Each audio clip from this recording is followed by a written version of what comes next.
Hi, everyone. Dreams can help to deal with underlying trauma and untreated worries or emotions. And how this all affects us, Dr. Leslie Ellis puts in amazing, really eloquent ways of how far you can really take this dream state to get answers to certain questions. And she's a world-renowned dream specialist and has been doing this for a long, long time. And how that really hits reality for you is that by working with your dreams, being aware of what you dream and where it comes from, you can overcome traumas, you can come up with solutions to certain things that bother you.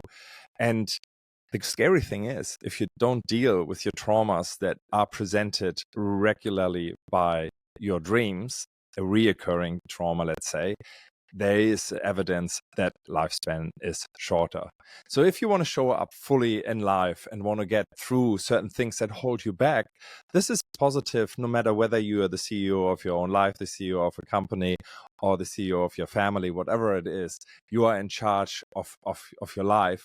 This will help you to really stand in your power and to overcome certain things. But not only that, people like Edison or the artist Dali used certain naps to ask questions, to come up with inventions or come up with certain motives that then created. So it's definitely something that is a tool to deal with stuff that needs to be dealt with, to extend your lifespan, as well as to come up with new ideas or to find solutions for problems that you have. So please tune in and see what you think. Press the subscribe if you like it. Give comments if you have any comments to give. Thanks for listening. And here is Leslie Ellis. Welcome, everybody. And so nice to have you here today on the Happiest CEO Show. I'm joined by someone who works truly expands your consciousness and the way that we understand our inner work, Dr. Leslie Ellis, one of the world's leading experts in dreams, somatics, and unconscious. So Leslie has dedicated her career and life to help people code the wisdom embedded in their dream life, drawing on decades of research, clinical work, and teaching. She's the author of A Clinical's Guide to Dream Therapy, a book widely regarded as the cornerstone text for therapists and coaches who want to bring Dreamwork into their practice. What I love about Leslie's approach is how grounded and accessible it is. And she makes this topic really easy to understand and less mystical or abstract. I absolutely love that because it is a big topic and I think at one stage considered quite esoterical, but it has come a long way. And so Leslie blends neuroscience, deep psychology, and integrative somatic practice. And it gives us practical tools to listen to the messages of our dreams and overcome nightmares, whatever dreams bring with them. So from wherever you tune in today, settle in. This conversation will shift the way you relate to your inner landscape. And if you're enjoying the show, please don't forget to subscribe and never miss an episode on Happy CEO. Leslie, thank you so very much to make time for this recording. I really, really appreciate it.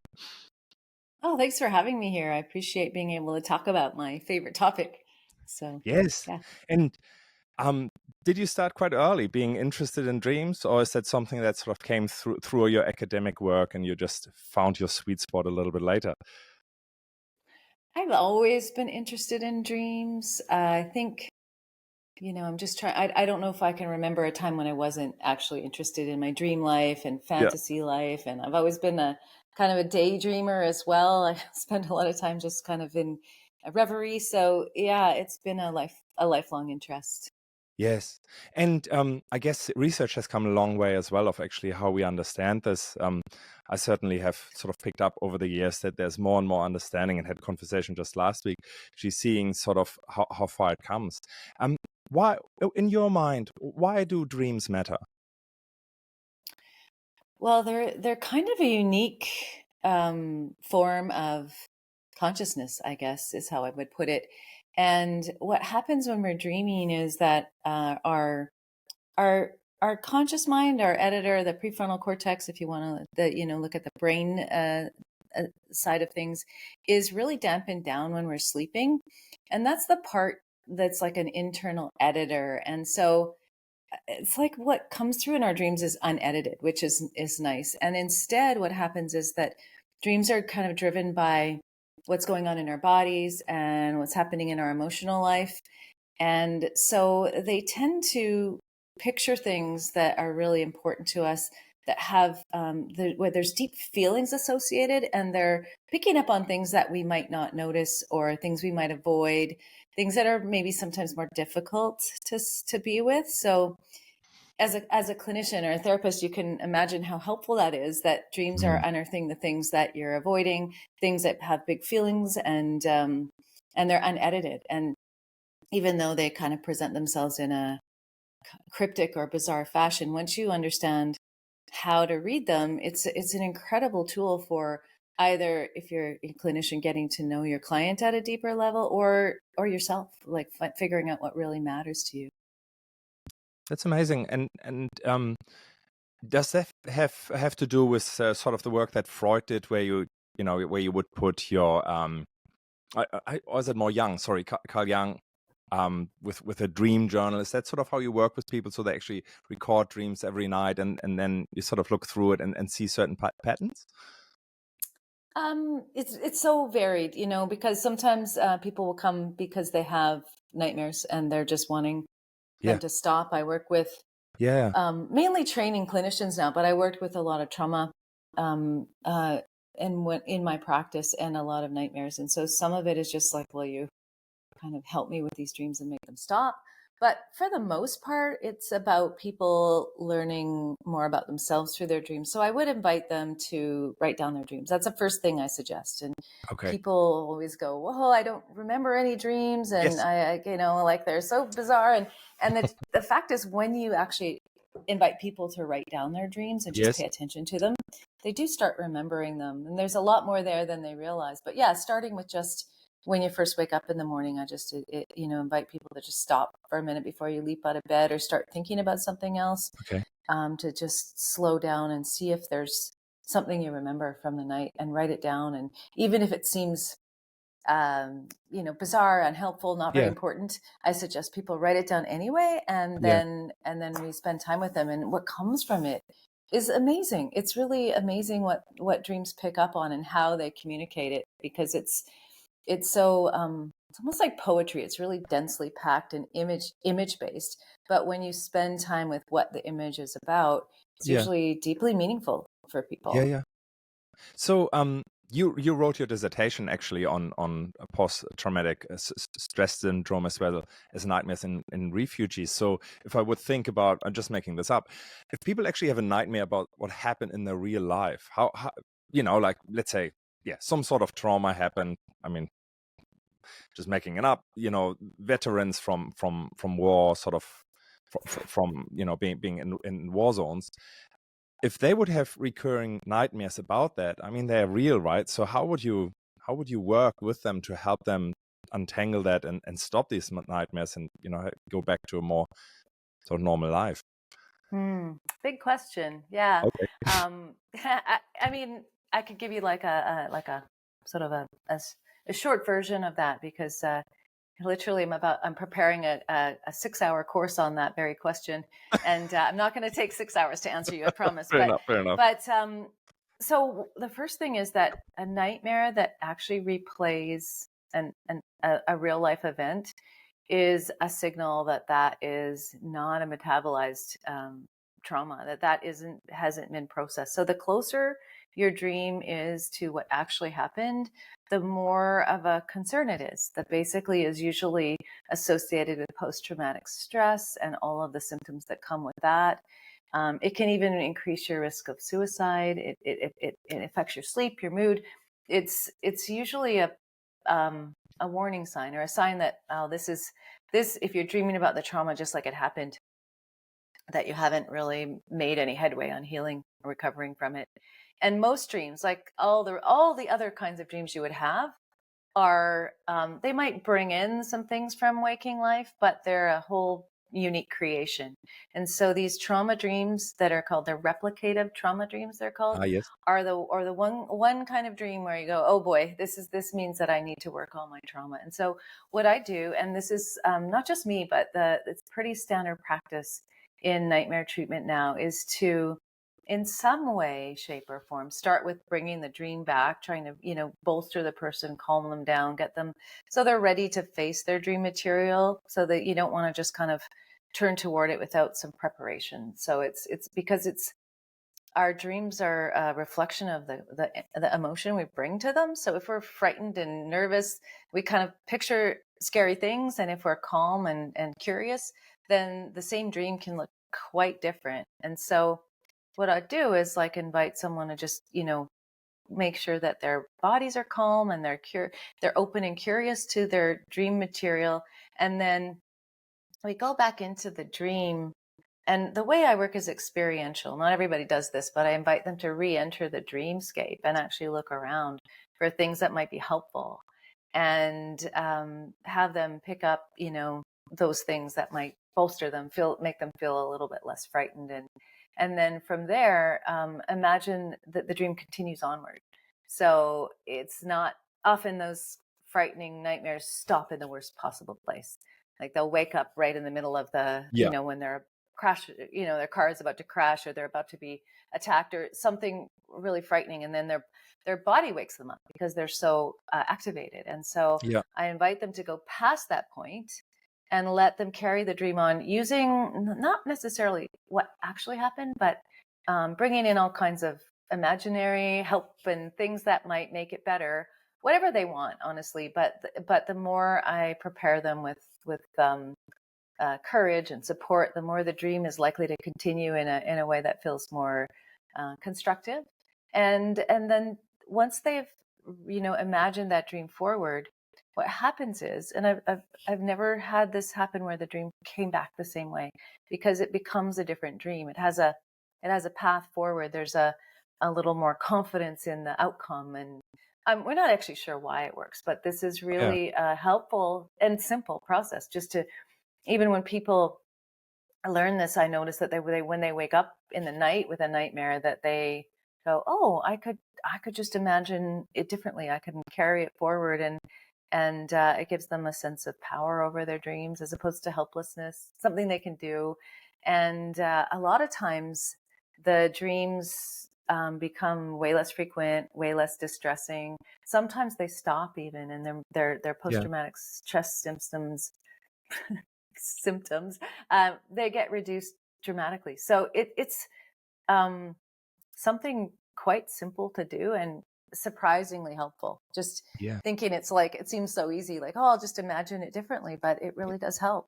So if I trace back sort of the steps that I heard you saying, is that basically people who say they can't remember their dreams, or have definitely not really vivid sort of dream life, that requires a little bit of practice and focus and calmness after you wake up, and you start to record them. So therefore you sort of tap more into it, have more awareness around it. And that's just my assumption. After a while, you really aware of you dreaming, to the point that you actually sort of can manage a little bit more of your emotions around it, and be brave enough to say, all right, I go that little bit further, and I go through what will happen, what I know will happen in the next second where I normally wake up. And so there's almost like you come in with the power to change it then, as you practice this over and over again, right? And there's sort of two different things. Like there's the people who have sort of more normal dream life and not sort of plagued with nightmares. Those dreams are sometimes hard to remember. Nightmares are not hard to remember. People remember them so vividly, and because they wake you up. So it's not hard to recall those dreams. So what happens, you're right, is people develop a little more a comfort level with being with their dreams and realizing that there's something they can do. And there's even a group of researchers that are looking at ways to make it so that you can change your dream from within. So you become lucid, you've been lucidly aware that you're dreaming. And so instead of changing it after the fact in the waking life in session, you go into a dream, and especially if you have a recurrent dream, you can kind of seed the idea that, okay, I'm going to bed with the intention that if I dream about this, say, car crash, for example, I'm going to realize I'm dreaming, and I'm going to make something different happen. And in the lab, they're able to do it pretty reliably by getting people to partially wake up with lights or sounds, and to start to you can train yourself to wake up within your dreams. It's not easy for everybody, but is doable. And it has been another helpful way to work with dreams, because then you can actually change the dream as it's happening. And so it's quite empowering. Very empowering. Is there a difference between kids dreaming? Because I have the feeling, well, maybe they're just more practiced of being still and, not as rational. But I certainly see my kids, have the occasional nightmare. And is there a different way of going about it, or should I actually also say, well, stay with it? Don't be like going through the same as an adult would? Yeah, kids naturally have way more nightmares. It's really common in childhood to have nightmares. And they're also, I mean, what I love about kids is they're still close to their fantasy life. So there's not as much of a differentiation between dream life and waking life. Like there's still a belief that, magical things can happen. And I'm sad that we lose that, actually, and that it gets trained out of our children. But you can totally invite them to imagine their dream forward. And sometimes they'll do it quite naturally, because it's kind of something, I think, that automatically occurs to them. Oh, I can bring in my imaginary helpers, or I can create a different dream. And some people, I know I could do this as a kid, and I've talked to other people who could, was just go, oh, I didn't like the way that dream went. I'm going to go back to sleep and go back into it, and I'm going to make it how I want it to be. And kids are just more fluid about that stuff. And so it's the same idea, but it doesn't seem to take as long or be as difficult with kids' dreams to help them impact them positively. Yes, that's beautiful. So far, I haven't heard you saying much about symbols, meaning I guess this is because I led in with what you said. What was the particular term? It's basically repeating a real life event. So it's quite Like linear that way. a replicative dream. Right. Nightmares, there's Yes. there's one type of dream. Yeah. Yeah. Nightmares. And so if I would think that about that, I guess, from a society probably would accept, okay, it's sort of like, yeah, you make that's not made up, that it happened to you, and therefore your brain is sort of working with this. But there's also a part where interpretation is important too, right? Where I've read a couple of books around dream interpretation, and as I said in the introduction, I think there was a time when all of this was just disregarded as anything but crazy thing that your mind does. And I found it fascinating. Actually, you're talking also about the imaginary world. I do propose that, if we would actually really tune in, and I've met people that talk to all sorts of different things that other people can't see, I would probably propose there's more to life that one thing. So talking to you about sort of the symbols of dream, is that something that is not as precise, or would you say we have quite a good understanding of when you work with someone closely to know what does what mean and what we can do about it? When, let's talk still about nightmares, when you have nightmares that haven't happened in your real life. So I like to think of dreams as more metaphoric than symbolic, meaning metaphors are actually kind of one of the main languages of dreaming. And so one way to understand your dreams, because most dreams are not replicative. Most dreams are, kind of a bizarre mix of memories and imagination. And so they tend to be, so one of my favorite dream theorists suggests that dream images are metaphors for the most predominant feelings or emotions we're having. So he uses the example of a tidal wave. If you dream of a tidal wave, it's like that's a metaphor for this overwhelming emotion that's just about to engulf you. And so if you think of your dream images like that, then it kind of makes more sense of them. So if you have like you're in a vehicle that's careening down a steep hill. I have dreams like that. Then you like maybe out of control. Maybe there's a something in your dream that's saying like you're going too fast. But the thing about metaphors is I know that originally Jung had an idea that, we have these archetypal dreams and, particular symbols that are kind of, they have universal meaning. So Yeah. if you dream about, say someone of the opposite gender, that's going to be your anima, your animus, and that's going to be your your shadow self or your Yeah. unlived life or something like that. And I don't think, after working with so many dreams, that you can generalize about symbols. You can say, like, like to use the example of a dog. If you dream about a dog, um, how that dog shows up in your dream and what it represents, it means so much. It's so different when you love dogs versus when you're terrified of them. So if a dog shows up and I love dogs, then I think it's like, oh, it represents loyalty and friendliness and what playfulness or whatever that dog might be. But if you're terrified of them, then it's a symbol of something dangerous. And so I think it's better to have like an individual take on these symbols or metaphors. They are images of something, and it's very unique to the person. And so, but dreams do speak in metaphor. They will give you images, and if you try to take them literally, you're not going to be able to make sense of them. I had like one dream someone brought me that was like, this person had been, really plagued by a very difficult relationship with his father. It was extremely narcissistic and angry a lot. And he had this dream of this tree, the first dream he brought, which is often telling, of this tree that just explodes into flame. It just turns into this fireball. And that could be the representative of this rage, like it's not a literal tree burning, but it has a really salient meaning in his life. And so you look at the symbol or the image and go, how does that, what kind of feelings does it generate? And does it feel like something I recognize? And their dreams are so multi-determined, and there's so much you can pull out of them. But if you start thinking that way metaphorically, then they start to make more sense, because very few dreams are actually replicas of what exactly happened. It's only Yeah. those fresh traumatic dreams that are going to show you something that really happened in waking life. Yeah. Otherwise, dreams are quite different, quite, I don't know, not mysterious so much as I feel like when we're sleeping, our brains are not, like, we don't have access to the same kind of thinking. It's not logical.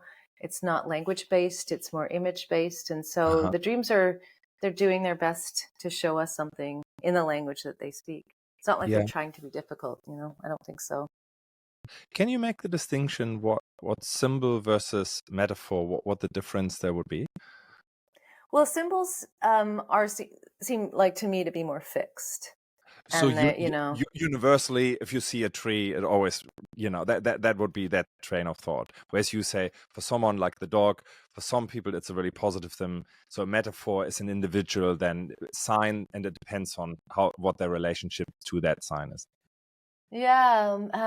Well, there's a whole theory around metaphor that's not even just like this equals that. It's more Right. like metaphors originally were things that, how our language was based, and they're based Yes. on our body's take on the world. And so a lot of them have this spatial quality, like up is more, and they have just a way of, like, I can think of an example, like window is actually the original word was wind eye.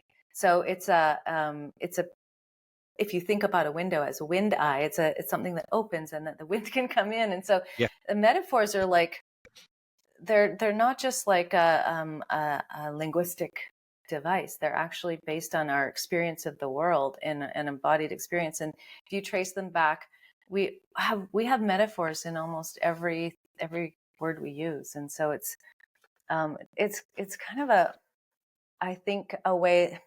So it's hard to describe this, but I think when we're dreaming, our bodies are dreaming. We're getting a mix of emotions, impressions, memories.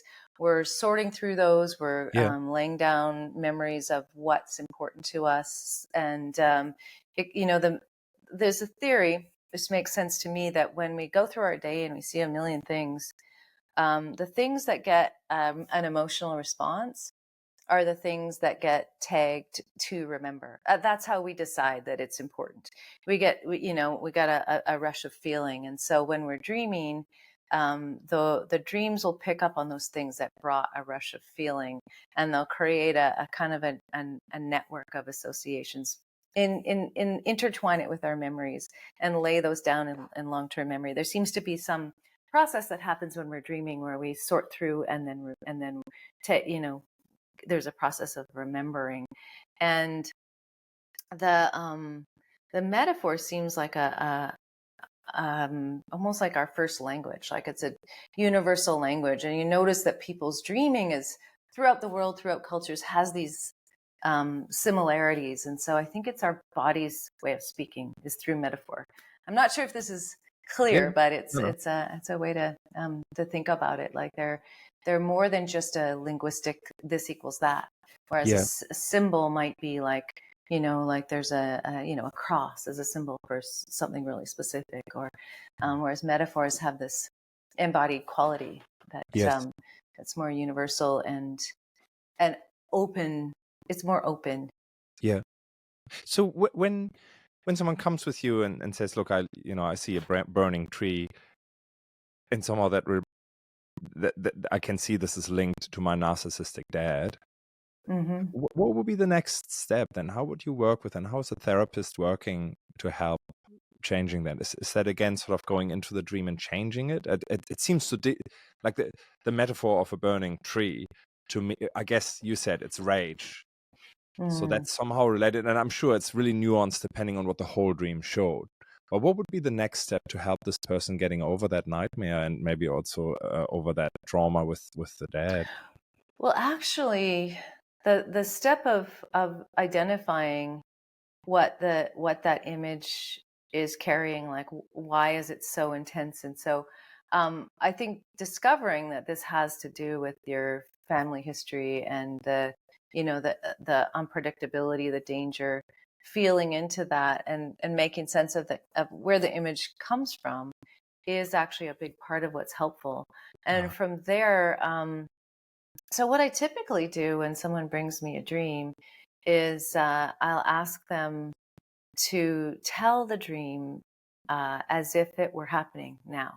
So I'll invite them to tell it again, but imagine they're actually walking back through the dream and look around and see what's there. And because sometimes there's things that you've missed or things that show up that, like, I think of dreams as quite alive and fluid, and there might be new characters that walk into your dreamscape. So I just invite them on this imaginal journey into the dream. And the first thing I do, and this is an idea from one of my mentors named Eugene Genlin, who suggested this, that you look for helpful things in the dream. You find allies and support figures, and so that you can go through the dream without fear, without feeling alone, without feeling unsupported. And so the first thing I do is go walk through the dream and notice what's attractive to you, what feels helpful, what's got lots of energy for you, what's interesting, what gets your attention, anything like natural animals, things like that. There's usually something, and sometimes many things in the dream that are helpful. So I start with that and just go, okay, get a sense in your body of what it's like to have that. And then once they're bolstered by that helpful thing, then I might get them to turn and keep walking through the dream. And with this confidence and support, what happens at some point is that the dream, maybe there was a bear that was attacking them, for example, and they wake up because they feel like they're about to get eaten or something terrible. And invite them to find helpful, maybe they really love trees and they feel the sense of the trees or the timelessness of that, and then they might turn toward this bear and see that it's actually not threatening, and that it's just doing something, minding its own business, eating berries. I don't know what happens though when we have this terrified, frightened approach to our dream, the dream becomes terrified because our emotions color our dreams. So if you can invite someone to feel like calm and curious, and then they turn toward the same dream image, it becomes something else. It just, and then you're not making it shift, it just does. And I've seen this time and time again. I'm just making this up, but if I think about it, let's say on one side I've eaten a really sort of heavy food, a really sort of low. I found that if you do something like that, your body certainly sort of like not quite struggles, but it's not as rested, it's not as playful in the mind. It's like, oh, just get through this digestion process. Versus, I don't know, you go to laughter yoga and you fall asleep afterwards. So you're basically suggesting that we impact the quality of a dream, even if it's reoccurring, by our attitude towards us, which could be in the last 24 hours we do something that is uplifting, or we do the longer work, which is basically you start to learn how to edit your dreams proactively to get to a better outcome. Yeah, and be curious about them. I mean, there's some evidence that even just how relaxed and calm you feel before you fall asleep can really color your dreams. So if you're going to bed and then you're suddenly stressing and you're on this hamster wheel of thoughts that are not very helpful, then your dreams will probably reflect that anxiety. But if you feel calm, relaxed, comfortable, then your dreams will be sweeter. And then if you start doing this kind of practice with your dreams, where you turn toward things that are frightening or problematic, and you find out what their message is, and you become curious and engage with it, then your whole attitude toward your dreams will change. And so will your dreams. They'll become friendlier. Or even if you have nightmarish dreams, they won't necessarily seem as threatening, because they can also be metaphors. Even the most dramatically, scary dreams can be metaphors for things that really just are important for us to pay attention to. And so, if you learn not to take them literally, and you kind of go, okay, well, there's something here for me that I want to find out about, then it just can change the whole dynamic. Yeah, feels like lifting the veil. Do we dream all night, or just when we wake up? Because that's how it feels, right? Like that's one hand. Well, so when we're dreaming, unless you can train yourself to become lucid, we're the part of our brain that records the memory, turns it into long-term memory, is not online. So we dream about 2 hours a night. It used to be thought that we mainly dream in REM sleep. So REM sleep is rapid eye movement is about maybe a quarter of our sleep, and it's a particular kind of sleep where our eyes dart back and forth, and it's characterized by our most interesting dreams. But they're discovering we're actually dreaming all the time, or can dream all through the night. But the most interesting dreams are the REM dreams, and they're concentrated toward morning. We have like 4 or 5 cycles of sleep, and at the end of each cycle is a REM sleep, and it gets longer each time. And by the last cycle, we have about 45 minutes of REM or so.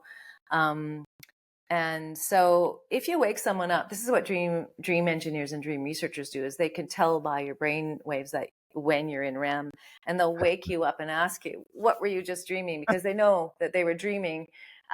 So we're dreaming about a feature film every night, I would say, on average. Oh, wow. That's decent. Yeah. A lot. I don't even Yeah, watch we a dream a feature lot. once a month. And babies dream a lot more. Babies are in REM, or maybe we don't know if they're dreaming. We can't ask them, but they're in REM sleep a lot more. Yes. Right. So that's really empowering, really knowing that dreams sort of happen to us when you're not proactive with it. But with some guidance and practice, you can really go in there and say, well, I'm not interested in reliving, a trauma or somehow dreaming something that, I don't even know what it means in the beginning anyway. And we start to edit these and therefore have actually better quality of life. Yeah. Yeah, I don't know how much we control what we dream, but we can control the valence or the response to it. When we tend to remember our dreams more, or have what feels like a more active dream life when there's stress, or there's a lot going on, or it's big transitions, and so you're not necessarily going to stop those dreams from happening, and you don't want to, because what seems to happen is that the dreams help us by presenting us with these emotional scenarios, that we process them. So we're doing some of our processing at night. People call the dreams our nocturnal therapists. Like, we're actually taking the charge out of a lot of things, and Yes. so it's not so much that you don't want that to happen. It's more that when you think about your dreams, and you remember often the most intense ones, that Yes. you have a different attitude toward it. You don't see them as a bad sign. Even nightmares, you see that, oh, okay, there's something important that's being processed, and maybe if I look at that in the day, I will also take care, attend to some of the emotional events. We can't prevent ourselves from, having difficult things happen in our lives. It's pretty much impossible to avoid. So we're going to have dreams about those things. It's just more, how do you make them more constructive? How do you, kind of carry the dream process forward? Because dreams are trying to help us metabolize those feelings, and make us feel like we've got some power over our responses. So do we have, like, just to make it, like, come up with sort of like this simpler analogy? So if there's a burning tree and I know what it means, it's the rage, will I eventually manifest in the dream sort of like a fire extinguisher and feel like, yeah, you can burn? Like, is it something like you said, like helpful people, and that, and animals and that type of thing? It's that type of thing, yeah? To You then could change our imagine, emotions around it. yeah, you could imagine, and I mean, the rage isn't that you necessarily belonging to the person, but the dreamer. It's like a something they've encountered in their lives. But what happens is that, dreams of recurring symbols might start to feel less intense or less threatening. Or I could think of an example, like a very, very common anxiety dream is to be going to class. You've got a final exam and Yes. you've not studied. You actually haven't attended the class all year. You probably don't even have clothes on while you're going. It's like the whole, That's right. everything, right? Yes. So that's a very common anxiety dream. And people often, when I say, oh, I work with dreams, they're like, oh, well, I've had this dream, and it's typically this dream. And what does it mean? And what usually it means is that in some way you're feeling unprepared or stressed about something. Like, usually it's not a literal, I haven't studied for this exam, but I'm not ready for it. And the reason the dreams choose usually high school scenario, adolescence, is because they pull up something from our history that carries that feeling in spades, that has and it's like that. I think of a dream maker as having all of this palette of everything we've seen and experienced, seems to have access to memories that we couldn't consciously pull in, but it does bring them in to create this image of a feeling. Like, maybe, if you have a dream like that, you wouldn't necessarily go, okay, well, I'll just imagine that the test is easy and I can do it, or that I have actually studied. You can change time or anything you want, but probably the best thing to do with a dream like that is go, oh, well, this is like, I'm woefully unprepared in this dream. Is there something like that in my life? If I, and there usually is something you can identify, like, I have been putting it off, but I'm really not ready for that presentation or whatever it is. And then maybe what I need to do is spend some time, taking care of that. And then that will help the dream fade. It will, responding to it appropriately, not necessarily wishing it away or, dousing out the fire, but going, what would constructively help? What is it that I need to do in response? And sometimes it's health things. Dreams can point to things that are going on in our bodies, for example. I've heard of so many people who've had like a dream where, there's some part of their body that might be referred to, or a metaphor, like a house can be a metaphor for the body, and the windows can be eyes, and, the electrical system could be your nervous system, or there's ways to think about dreaming and going, well, it feels like there's a big warning, and here's this dream about this, and so maybe I'll get that checked out. There's so like they're telling us things that might actually want attention. So it's not about changing the dream just gratuitously, but actually going, okay, maybe I'll change what's driving it, and then the dream will respond and tell you, yeah, when you've metabolized your trauma, or you've done something with your body that the dream was pointing to, then that dream will stop. It'll shift. It'll show you the change. Yeah. Oh, that makes so much sense. We have a thing in our family that the kids sometimes are cold and they wear socks, and then they wake up in the middle of the night and say like, oh, these are the nightmare socks. They always create nightmares. And I was wondering what I guess it's sleep comfort in a sense, temperature of room and all the rest of it. Does that have an influence on how we dream? It seems to be that way. Well, if you do all the right sleep hygiene things in a nice cold room and it's really dark, you'll probably sleep more deeply. And I think what happens if you don't have like sort of mini wakings in the night, the chances of you remembering your dreams are much less. It'll feel like you don't dream. Like the Oh, deeper you okay. sleep, the more soundly you sleep, the less you're going to be aware of your dreaming. And unless you're someone who can dream lucidly. And even that, if you're a lucid dreamer, usually those lucidity moments happen late in the sleep cycle as you're starting to wake up, or if you're really serious about learning to lucid dream, having a nap is a good way to try and bring lucidity in, because it's in those sort of hybrid states where you're sort of partially awake that you can maybe wake up within your dream. But if you have a really really good sleep hygiene and you're a really deep sleeper, it'll just feel like you're not dreaming at all. And so sometimes people go, well, I don't really dream. It's mostly that they don't remember their dreams. And some of it is just kind of you and how much of a deep sleeper or if you're a light sleeper, and that some of it you can't really impact completely. You can have some effect, but we remember our dreams when we're partially awake in some way.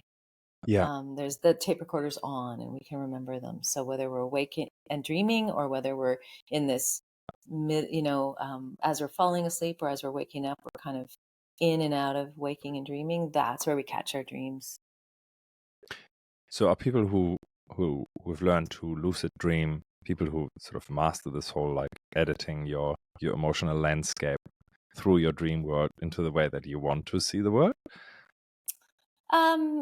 What happens, like sometimes people will start by just waking up in their dreams and then doing things like, oh, I'm gonna fly, I'm gonna meet up with my favorite movie star. I'm gonna do, like, they'll do the things they want to do. They'll just have fun at first. But what happens over time is that they become less interested in having it be like a fantasy, wish fulfillment fantasy, and more interested in the dreaming itself. It becomes a spiritual practice. It is a Tibetan spiritual practice. This is called dream yoga. And so what I notice, because I have a number of friends who like make lucid dreaming their practice, and they just become more interested in the dreaming itself, and the not so much trying to control it, because you can't entirely control it. Robert Waggoner is one of the people I know who's done a lot of work with lucid dreaming throughout his lifetime and teaches it.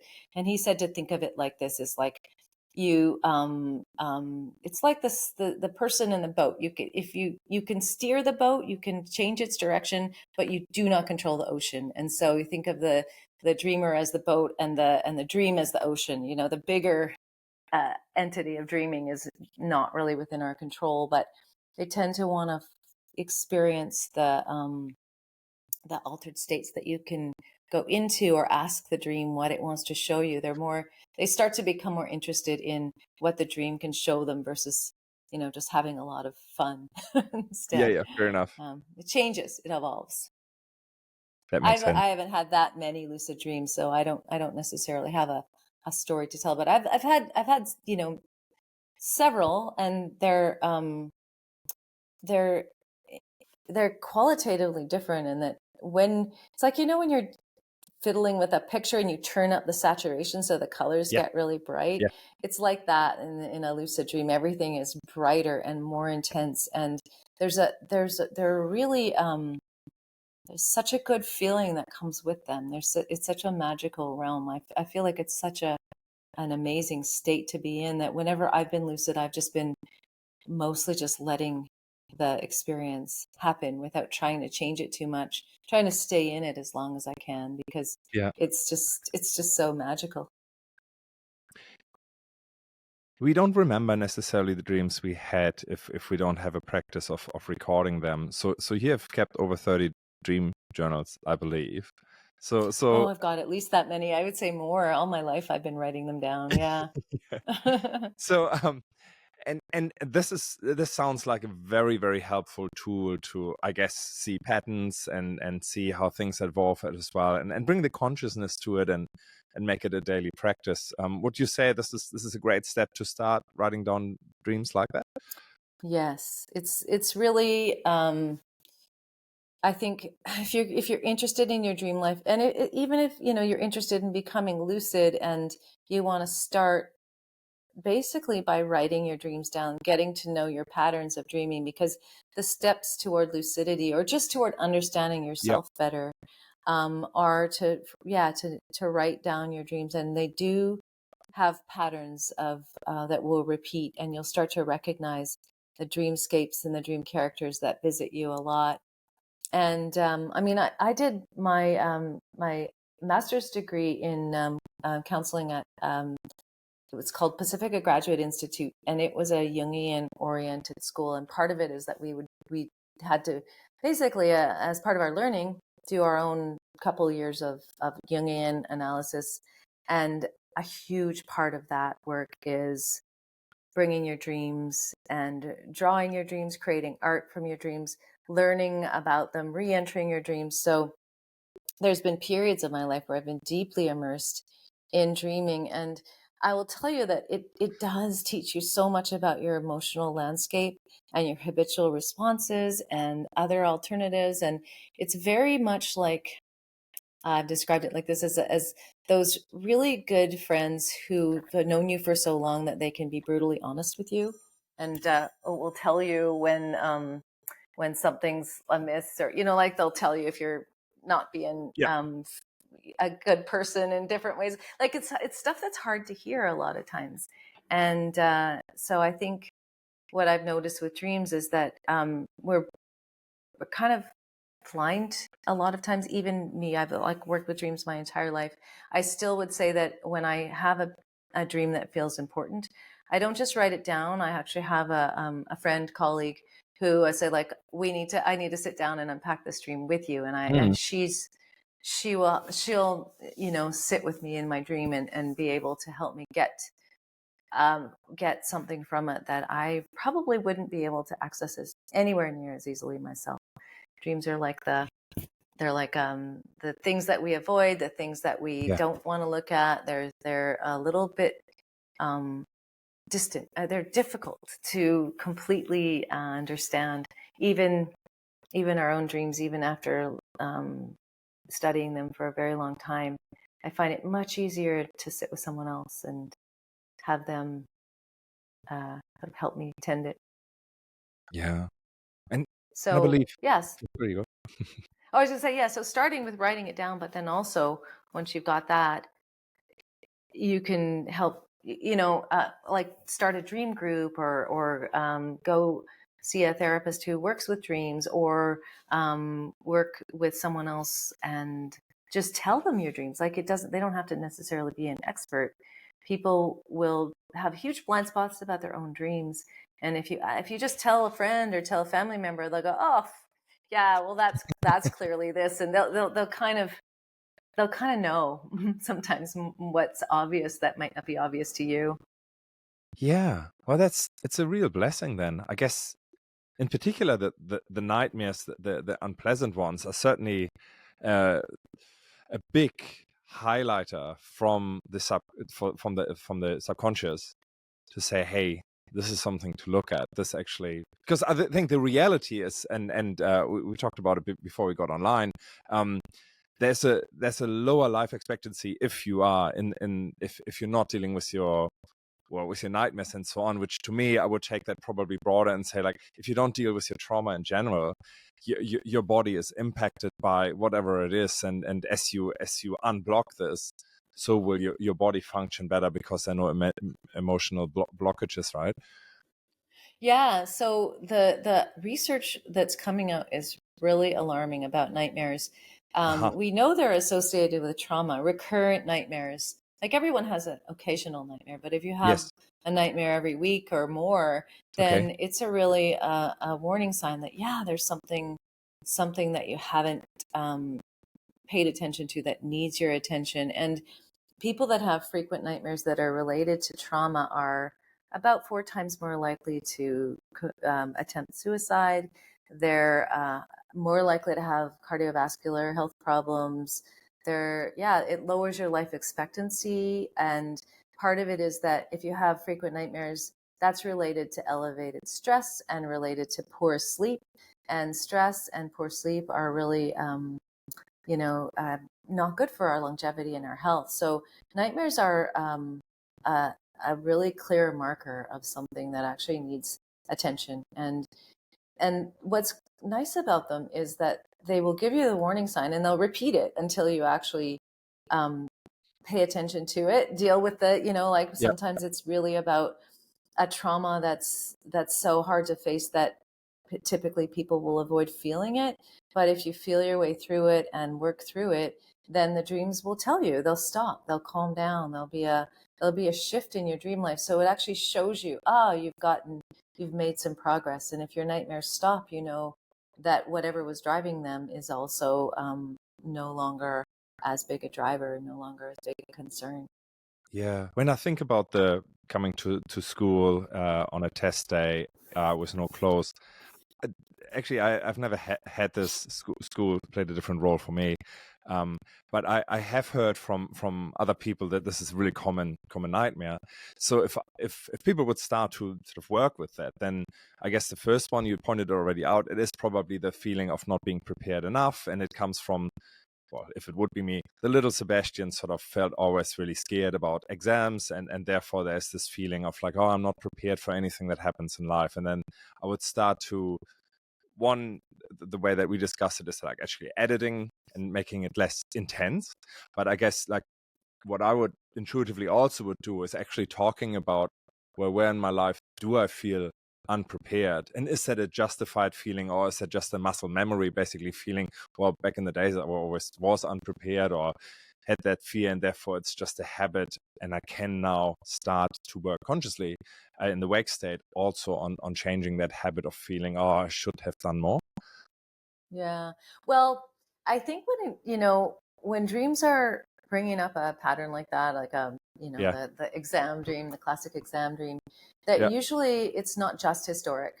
There's something in Yes. your body, at least. It could be a memory that's been triggered by something that happened that day, or something that happened recently, where the feeling stays with you, or something you even read or watched on television that um, brought this particular scenario back to you, and your dream has picked it up and said, yeah, this is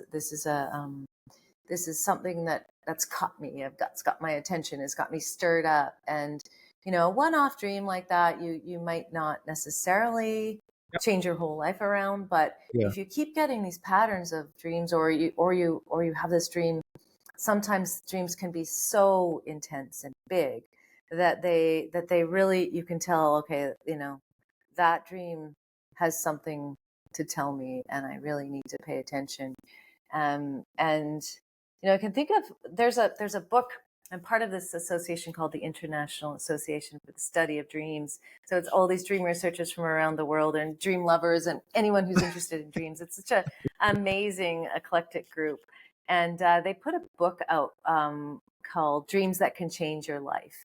And Ah. in it, they have listed all of these various dreams that were, that they're the ones I'm talking about. You have this dream and go, wow, I have to, there's something about this dream is really important and I need to figure it out and respond to it. Hmm. And one example that I really love is this dream where this person was highly suicidal and actually was planning to kill herself. Hmm. This was like she was just at the end of her rope, and so the night before that she had decided to do this, she had a dream where she's at a friend's funeral, and Jesus is in the congregation and says, "You have to give the eulogy," and he forces her to go up and give the eulogy for her friend.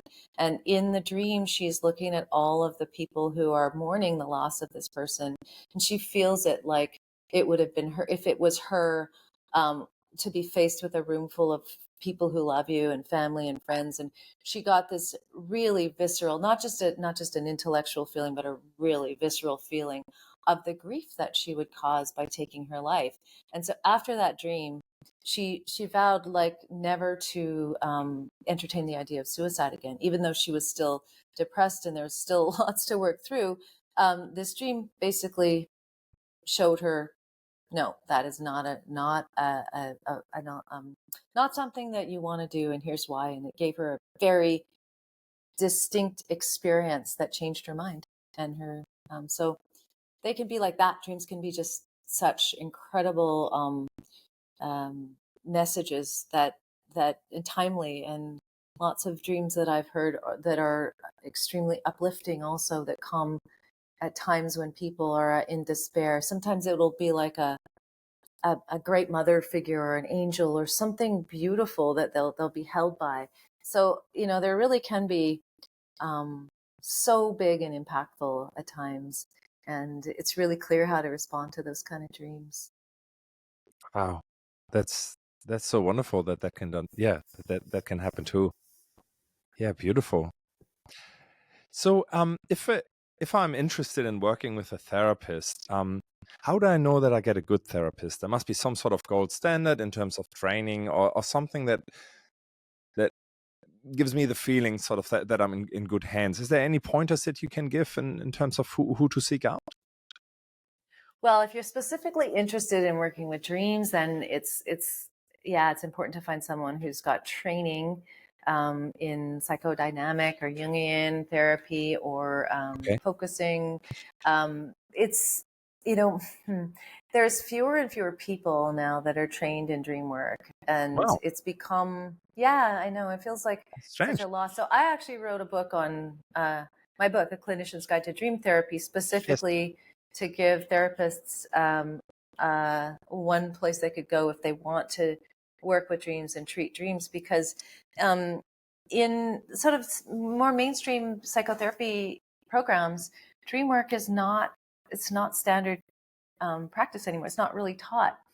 And I mean, the whole enterprise of psychotherapy started with Freud and Jung and DreamWork. So Yeah. I feel really strongly that it's such a massive Yeah. loss. And a lot of times clients will bring dreams expecting therapists to be able to help them constructively with their dreams. But the first question is, yeah, do you work with dreams? Do you have any training? Because it's becoming less common for therapists to have that training.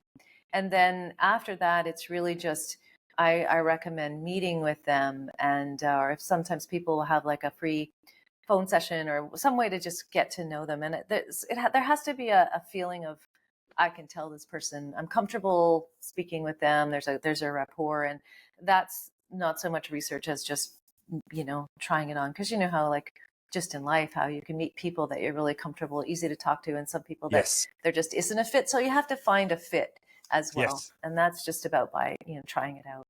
Don't assume just because the first therapist that you meet is um, not a good one, or doesn't, not for you anyway, that it means the whole idea of therapy is a bad one. Is mostly just finding the right person, and then Yeah. Yeah. you'll be fine. Is it a bit snobby, actually, that's not included or not acknowledged as much anymore? That sounds really silly. So it's partly because there's been a real drive toward evidence-based practices, and Okay. insurance is financing a lot of the therapy, and dream work is just not uh, studied enough. It's hard to Right. study the trajectory of Dreamwork. There's a lot of evidence in nightmare therapy now because they've been doing they have a number of nightmare treatment protocols that you can measure, and they're pretty short term, and you can replicate that. And so there's good evidence about nightmare treatment, but Dreamwork it's more in the individualistic and humanistic traditions, and they're just harder to study. And so I think it's become driven by that, by time limited and insurance funded programs, and then people going into psychotherapy training. The training will sort of tailor itself to what the zeitgeist is, and I think it's not that it's not including Dreamwork or that aspect of practice in psychotherapy is a mistake, but it's kind of what we're dealing with at the moment. So I'm hoping that will shift, because Yes. I just think it's invaluable. Honestly, I can't imagine doing work as a therapist without this ability to be with someone's dreams. It's more efficient. Dreams just go right to the heart of the matter. They get into, they unearth what's really going on underneath and what's emotionally important. And I can't, I feel like it's a big loss, which is why I talk about this all the time and write about it. And I have a training program for therapists who want to learn how to work with dreams and never got taught because it's identified as a need. And so I'm doing my bit, I suppose, to make it more accessible. Yeah. Yeah, if we dream up a different future of where this therapy can lead to, and how that fits into neuroscience and therapy, what would be your in an ideal world? Where will we end up eventually? Even though at the moment it seems to be a little bit less regarded than it should be, or a lot less regarded as it should be. Mm.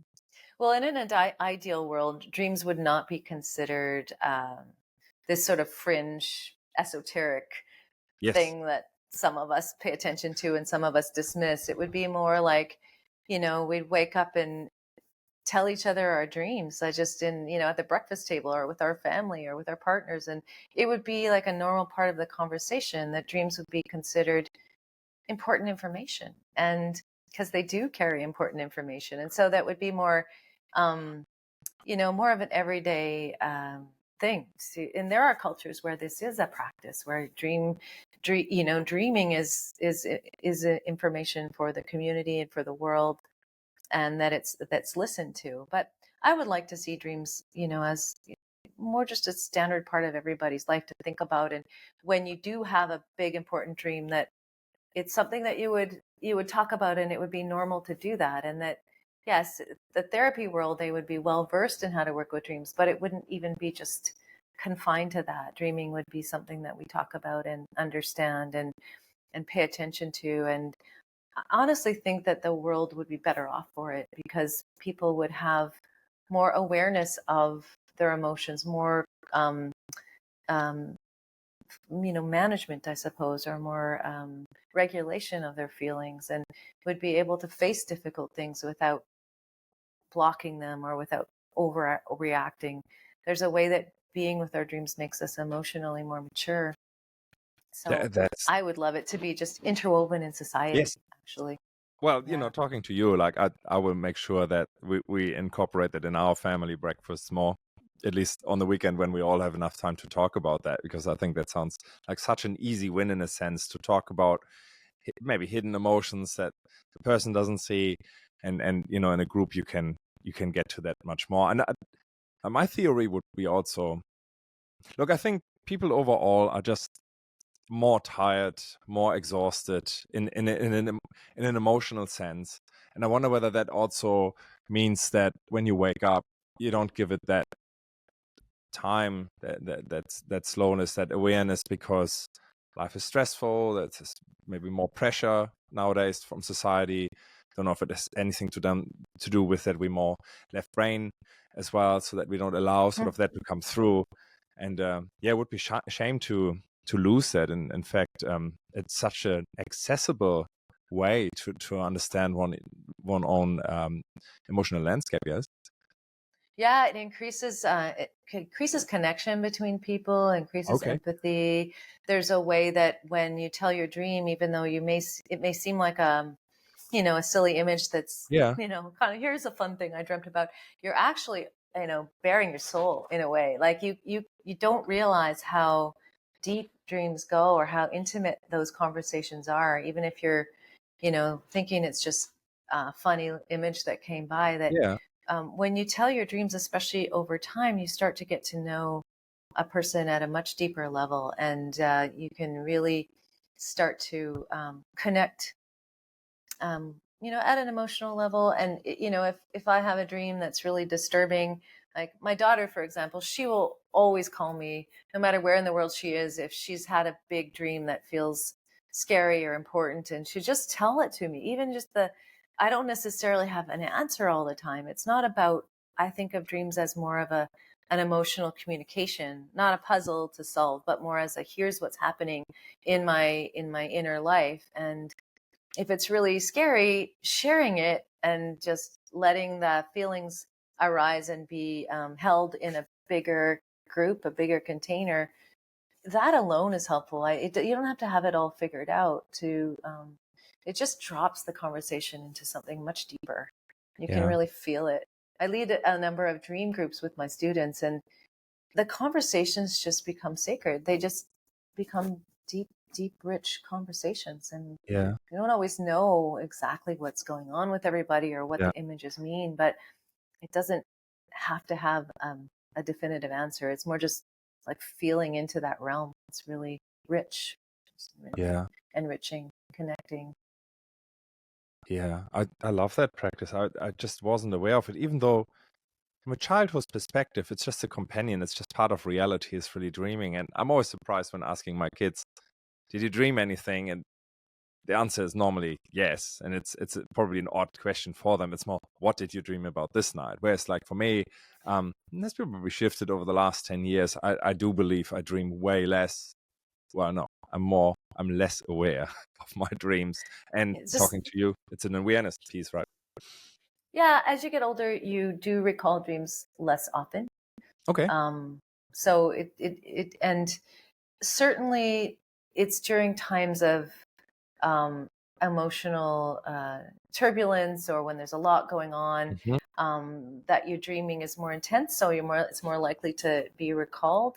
And Yeah. so adolescence, for example, or childhood, there's lots of newness and lots of processing. And as we get older, things do kind of settle out. So you'll find you're dreaming more intensely during times of intensity. And then other times, your dreams, we were always dreaming, but they have to be intense enough to break through to consciousness. And so it's okay if you're not having lots of dream memories. It's just, for me, I don't remember dreams more than like once or twice a week these days, I would say. But the ones I do remember, I make a point of writing them down, and spending time with them if they feel important, and just attending to the dreams that do come.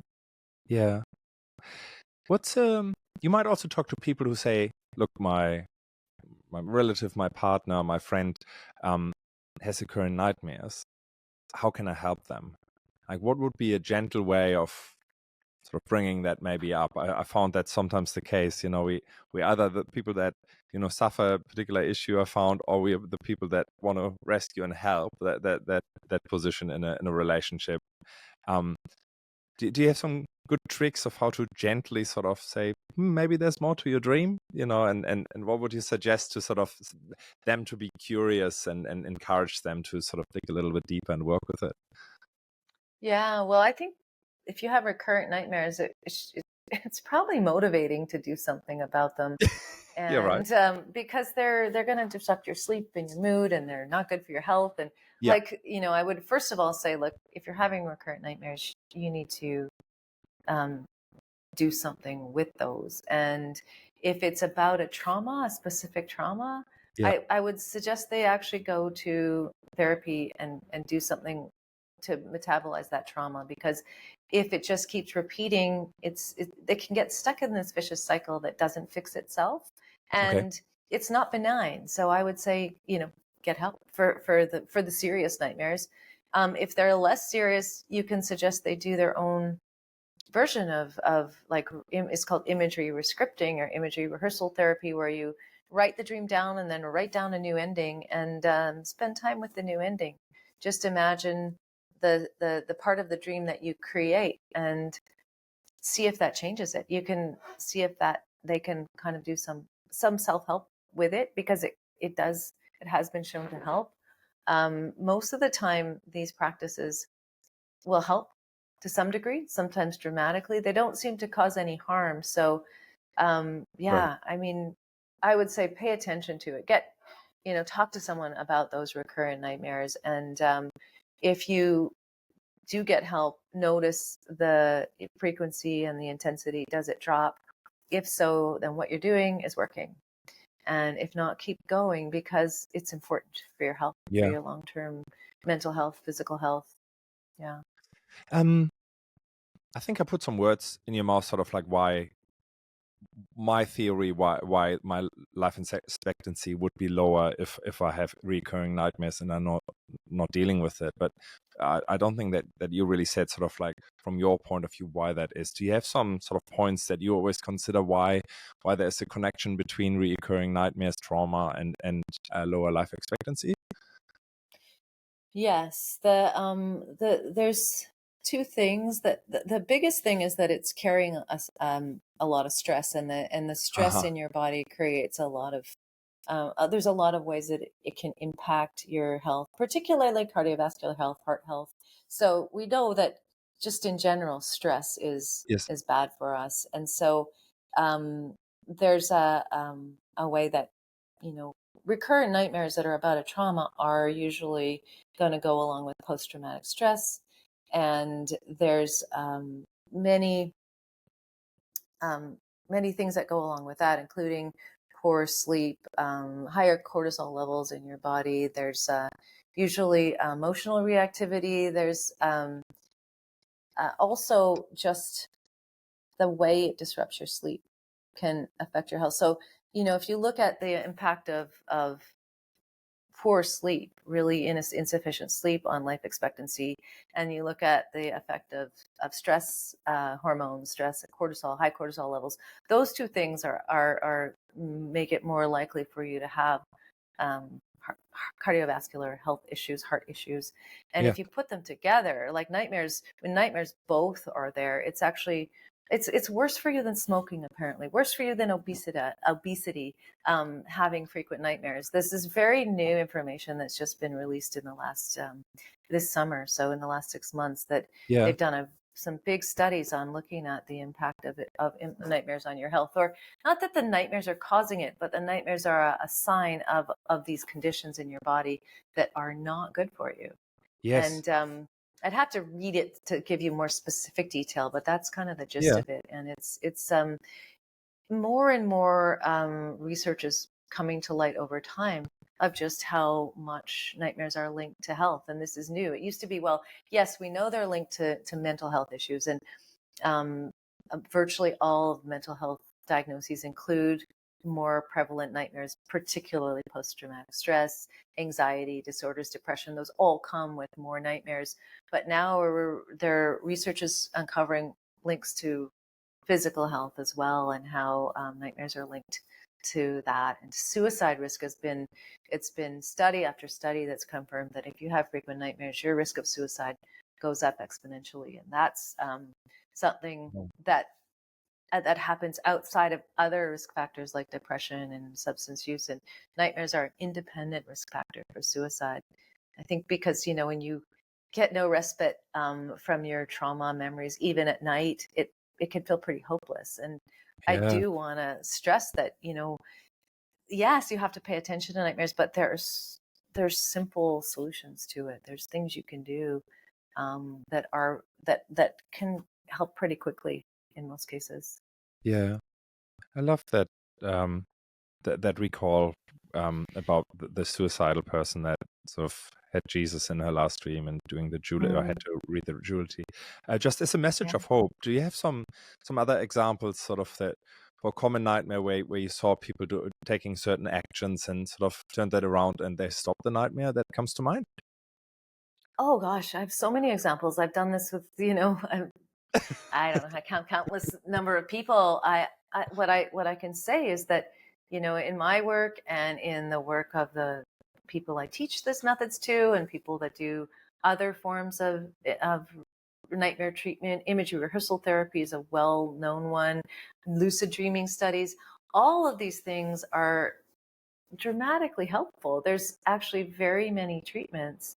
And what I know for sure is that if a trauma memory is driving a nightmare, which is often the case with the more serious ones, that Yeah. if you work through that trauma, the nightmares they'll stop, they'll become less frequent, they'll become less distressing.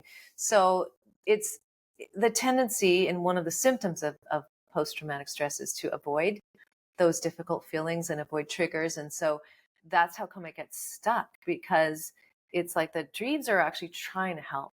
They're trying to bring it to your attention because Yeah. you need to pay attention. And so the hopeful message is that these dreams are actually not trying to hurt us. They're not really coming to make us miserable or frightened or mess with our sleep. They're actually coming to say, this needs attention. And if you pay attention and if you do something about it, there's many things you can do. It's really solvable. And a lot of people don't realize that. I think a lot of people feel like Yeah. if they have these horrible dreams that they're just going to have to suffer them.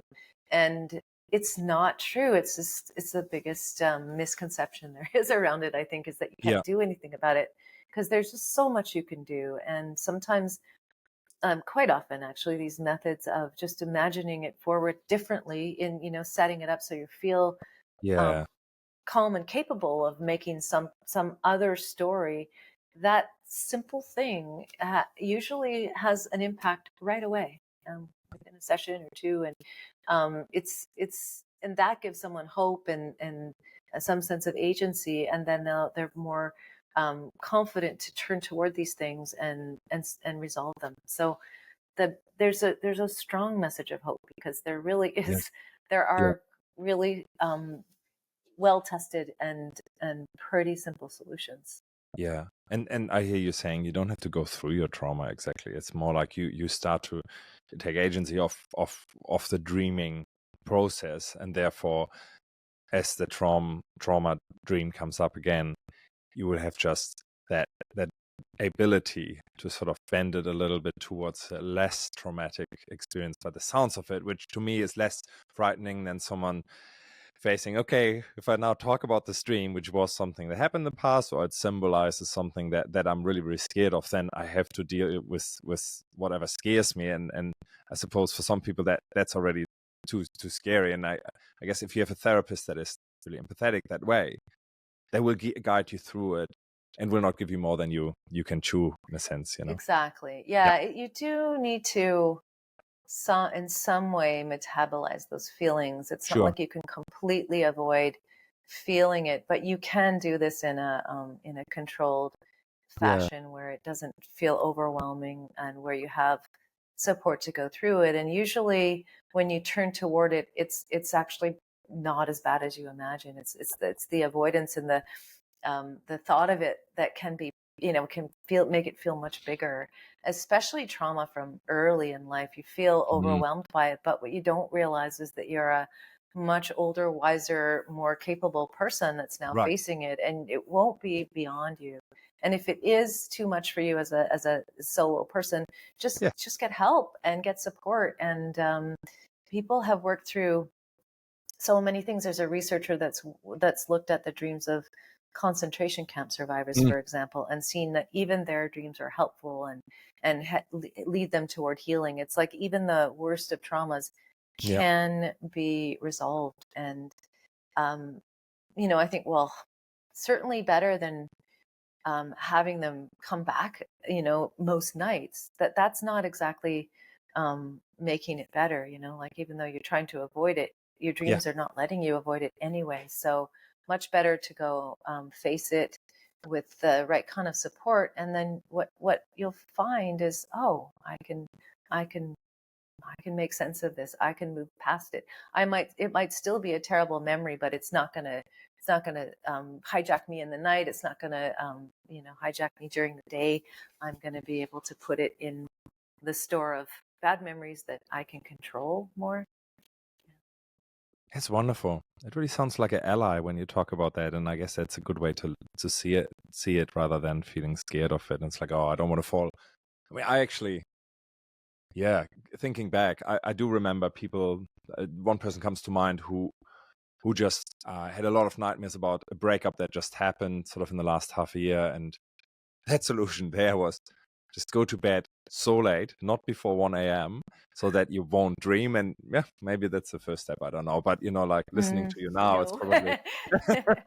No, avoiding sleep is actually one of the things that you don't want to do. Like people get to be afraid to Yes. fall asleep, or that like start putting sleep off, or no, that's not a that's not a great solution. No, but yeah, the relational nightmares are a category that's like come up a lot in recent years. It's like that, you know, people think of classic nightmares as like battlefield or first Yeah. responders scenes or car accidents, but a lot of nightmares are relationship oriented, because we actually I think we need other people, and our Yeah. relationships are essential. And so those are pretty common, to dream about your ex or to dream about your breakup. And Yeah. and there's research that says if you dream about it, you're actually working through it. And it's a good thing to have it show up in your dreams if it's really got you stirred up. And the idea is to start working with the dreams. If it's bringing up something, it's like saying, pay attention to this Yeah. and sit with it, and try to face what it's telling you in a way that, don't assume it's trying to hurt you. Assume that it's actually trying to help you through Yeah. the process. And it's not always easy, for sure. Nightmares can be referring to things that are really hard. It's not to minimize what people are having to go through, but Right. to say that it's not gonna go away by itself. And I think, yeah, there's certainly a fear, I guess, also to upset someone. Let's say, well, in the dream you do this, but listening to you, that could be the metaphor for someone really different, right? Like if the partner acts in a particular way, it could be actually, I don't know, a metaphor for actually the dad or another person, Hmm. teacher, whoever is that. And I think Or being that, yourself, could be uh, your a lot of times the characters that we don't like have some sort of shadow aspect about ourselves. Like there might be, for example, it's really not uncommon, if you're thinking about being unfaithful, to dream that your partner's unfaithful to you, and then go, well, it's like you could turn to your partner and go, in my dream last night, you you were with this other person, and be really angry. But it's usually an invitation to think about infidelity and your own stance toward it. And it's often like your dreams will say way more about you than they do about someone else. So it can be like a way to think about, um, the parts of yourself you avoid or don't want to look at. It's not always the easy stuff. Dreams are like, here's yeah, something yeah, you might want to think about, or you might want to know about yourself. yeah, Or it might, you know, be hard to hear, but yeah. actually ultimately helps you. And I guess that's where an experienced therapist can really help guiding that field, non-judgmental. Yeah. We all have all aspects of human behavior is our potential. It's not like any of us are perfect. Yeah, It's just more like having getting to know ourselves really yeah, well, and being able to manage the feelings as they come in constructive ways. And dreams do help us do that. beautiful. Leslie, I have a couple of quick-fire question records, that we call them, that I normally ask at the end, if you don't mind. Sure. Um, what's the best advice you've ever received? Big question. Oh my goodness. Um, Like a guiding well, principle that you have in mind, or whatever it might be. the first person that comes to mind is my grandma, my mom's mom, and hers was just slow down. It's like Yeah, right. just not in well, in a general way, just to slow down, enjoy life, be present. But she just said those words, slow down. It was in a dream, actually, that she came and just was like sitting in a beach chair, and I do tend to try and do too much, and Yeah. Not necessarily been all that successful at following her advice, but I keep it in mind and I feel it as a big message. Yeah. Message. Well, it's in line with, if you slow down, then you also remember your dreams. So that's good. Mm-hmm. And you can be with them in that dreamy way. It's a different kind of mind space you get into, much more of a reverie. It's Yeah. not as goal oriented. It's Yeah. just more of a being and doing kind of mind space. Yeah. That makes sense. That's beautiful. If you could have coffee with anyone, dead or alive, who would it be? Oh, it'd have to be Carl Jung, Yeah. because I just have, studied all of his works, and I am very interested in all the things that he's produced, and he just seems like a larger than life character who's influenced me greatly, and Yeah. yeah, it's just lovely to sit and chat with him. And that I'd have teaching lots is of still questions. relevant today, yeah? Even though it happened over 100 years ago, I guess. Yeah. Yeah, well, how old was he when he died? It wasn't that long ago. It's been maybe 50 years. Well, his work spans a great length of time, but it is Yeah. still relevant today. Yeah, Mm. it's very much in keeping with what we're talking about paying attention to our inner life.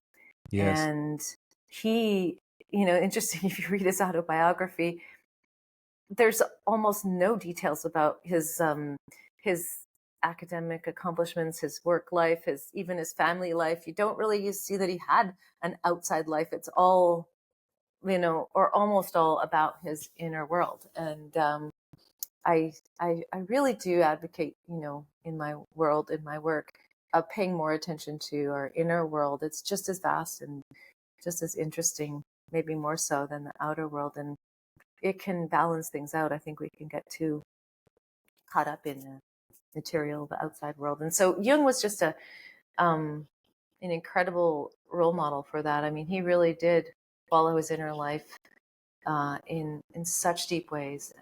And it really was where all of his original ideas came from. And yeah, they still have a huge influence. Beautiful. What book has had the most impact on you that you've read? I don't know if there would be just one.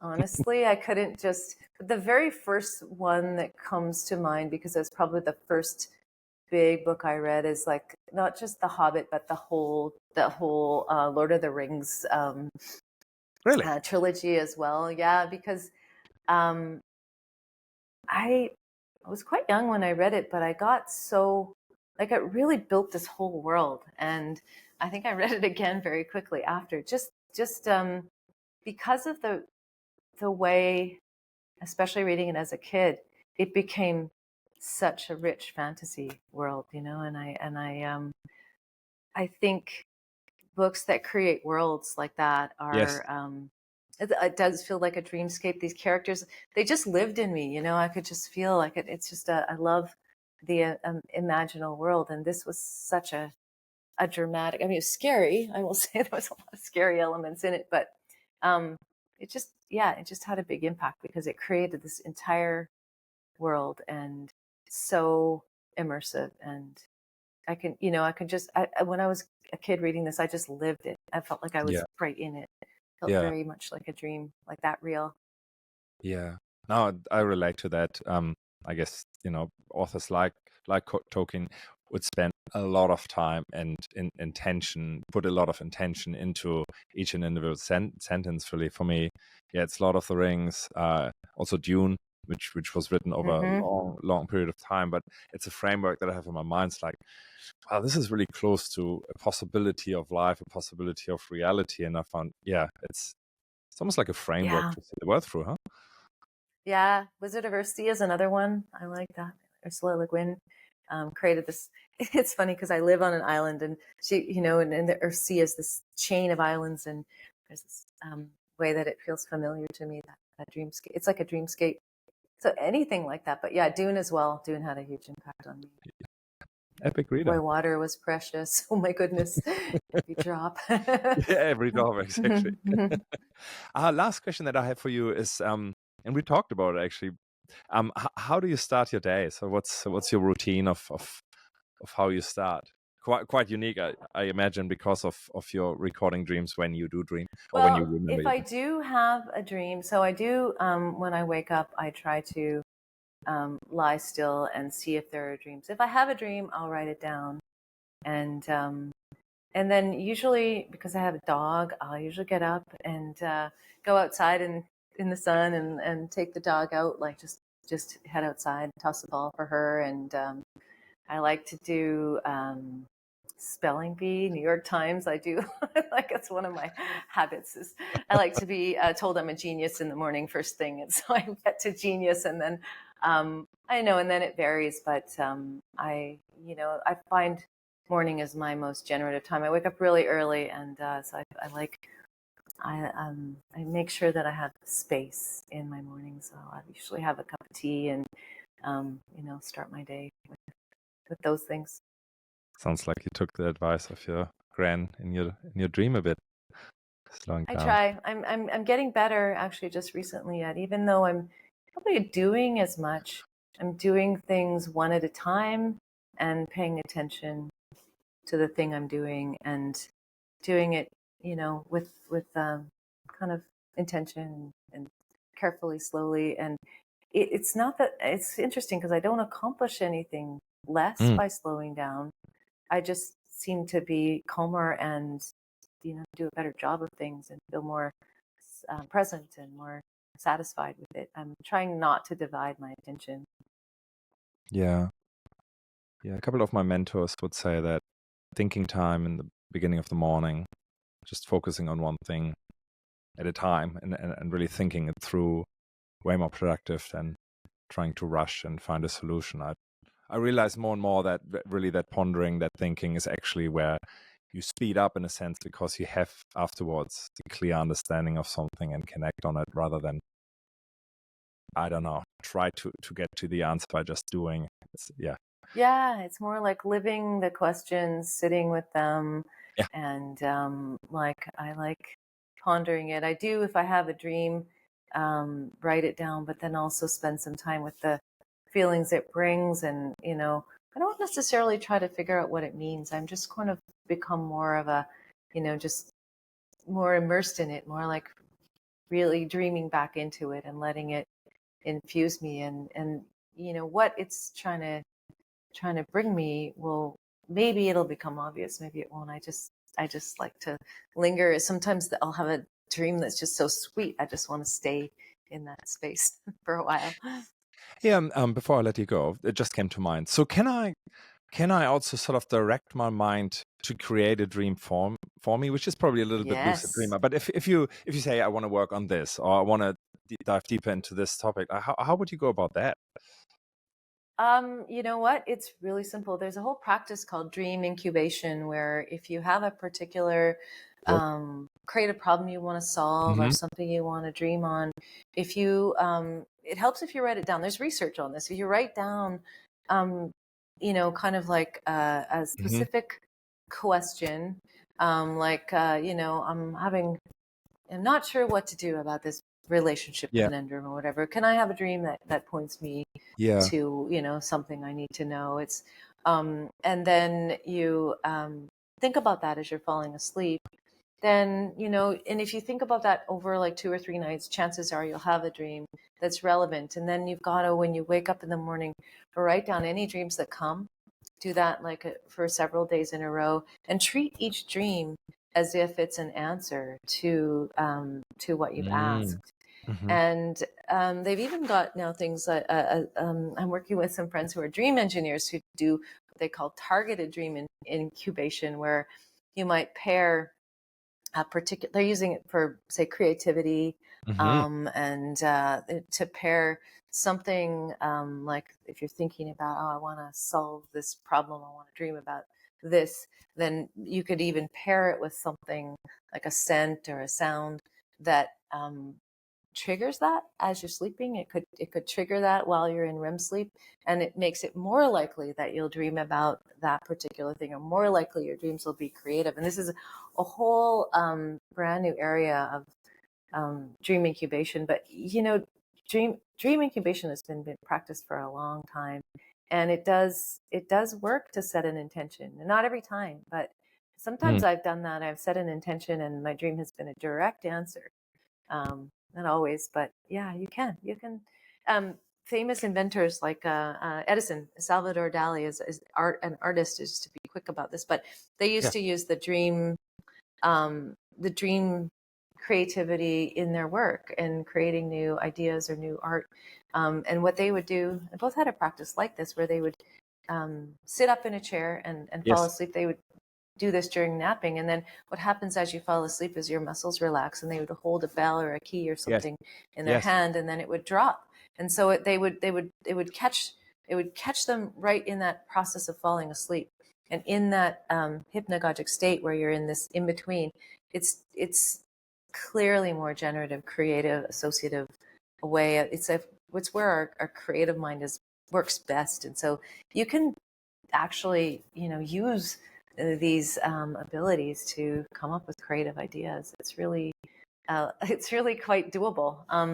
My friend Michelle Carr, who's a dream engineer, just wrote a book I would recommend called Nightmare Obscura, and she describes all the science that's kind of like in the last, I'd say 30, 40 years about dream incubation and nightmare treatment. And she's she's written it in a way that it's really accessible and a mountain of information. So she describes targeted dream incubation, and wow, it's like people are using their dreams and recognizing it's a unique state. It's not so separate from waking thought. We're still our brain's still working, and we can use the unique qualities of our dreaming mind to really generate creative ideas or help us with our emotions. So and that's a field I think that's just emerging. Dream engineering is going to become, I think, more exciting with time.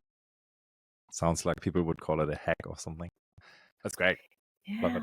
well, maybe, I don't know. It depends how far you take it. I think you can take it too far for sure. Yes. I would actually just a final thought on this. I wonder whether you can do the same sort of like with the trauma or a reoccurring nightmare, and also have that. I will alter this time. They're doing it. Yeah, they are. Right yeah. on. Okay. Yeah. Mm-hmm. Yeah, they're bringing in it's like it'll take the existing methods of imagery, rescripting, and adding this targeted dream incubation makes it a little bit more successful. Helps a little bit. It's not like it takes away the need for all of that, but it gives it a little boost, a little more likely that that your dreams will be directed in the way you want. Wonderful. Thanks, Leslie. Everyone, Dr. Leslie Ellis, if you want to learn more about the work that she promotes and the teachings that she also gives therapists, Leslie, where would be the best place to find and take a journey into the dream world that you have sort of uncovered and outlaid for people to follow? My website is probably a good place to start. It's drleslieellis.com, or I have a Substack, which is under my name, Leslie Ellis, or Dreams Demystified on Instagram. Those are kind of the main places I put stuff out, and I'm always writing about new dream-related topics. I follow it quite closely. So beautiful. Yes.